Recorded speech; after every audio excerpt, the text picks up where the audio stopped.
Tuscany is a region in northwest Italy famous for wine and olive oil.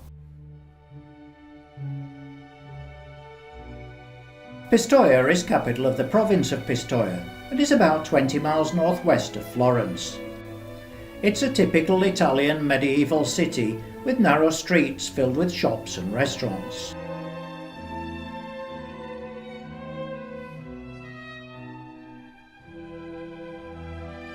This unprepossessing street leads into the Piazza del Duomo, where there's a market every Saturday.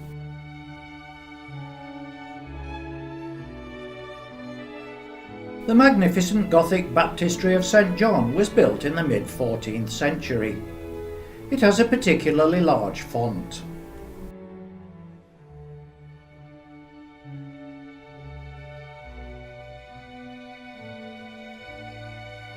At the other side of the square is the 12th to 17th century Cathedral of St. Zeno, with its 220-foot high bell tower.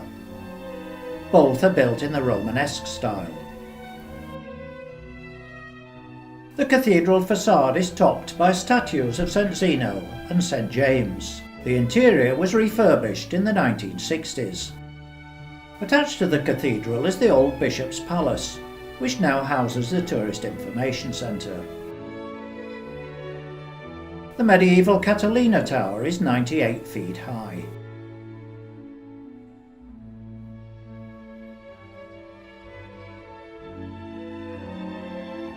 The magnificent dome of the Basilica of the Madonna of Humility is one of the city's most prominent architectural and religious symbols.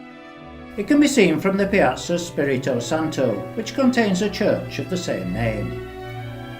This church was built in the 17th century and has had many alterations, as you can see on the end wall. The altar was designed by Bernini and was installed in 1670. The Hospital of the Stump was founded in 1277 and functioned as a hospital until quite recently. The frieze on the facade was created in the early 1500s.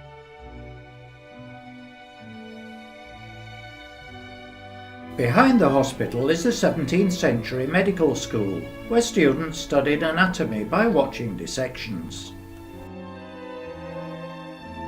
The hospital was built over the River Brana, which has since been diverted, and visitors can now follow the route of the river under the hospital's foundations. An old water wheel once drove a mill which produced the hospital's olive oil. At the time, the concept of bacteria was unknown, and hospital waste was thrown into the river, believing that the flowing water would wash it clean. Unfortunately, the city's washhouse was downstream of the hospital, and this was probably responsible for the spread of the Black Death in 1348. Another water wheel powered an old forge.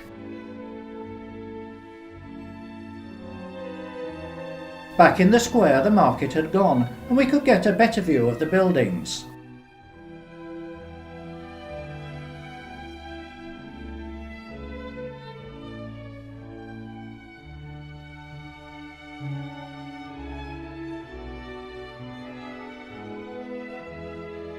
Inside the 14th century town hall, which has an internal courtyard, is the Civic Museum.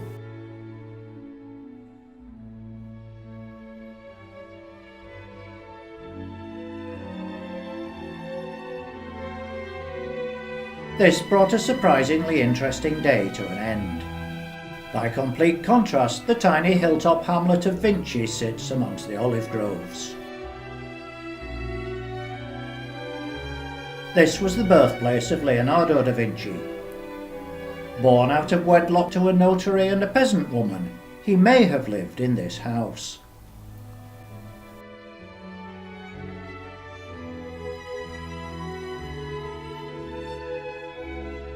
The modern square contains depictions of his many drawings.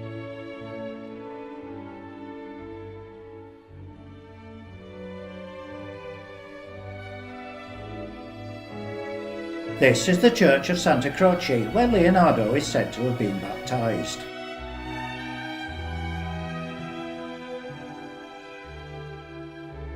This could have been the very font. It is still used nowadays, also the church of course, there are many weddings. Irrespective of its Leonardo connections, it's a very pleasant small town to simply stroll around, even in the rain.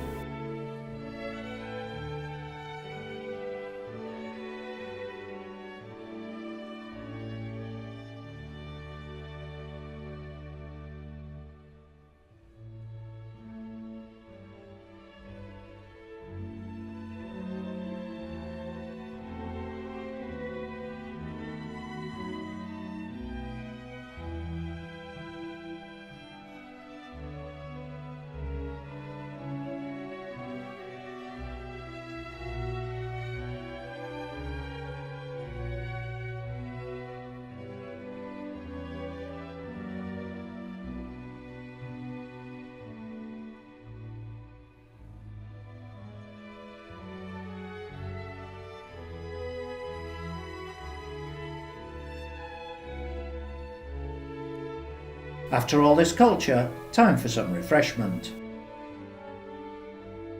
At a small boutique winery, alongside plates of local produce, visitors are introduced to the wines of the region. The wine was poured and the guide told us about the barrels used to age it. Chestnut, cherry and olive tree. And the last year it was in the bottle. Different wines were tried with different foods to see which they suited best. First you move it and then quickly you take a deep breath, and now I am tipsy. Have a sip of it and tell me what you think. Finally, sweet dessert wine with biscotti was served.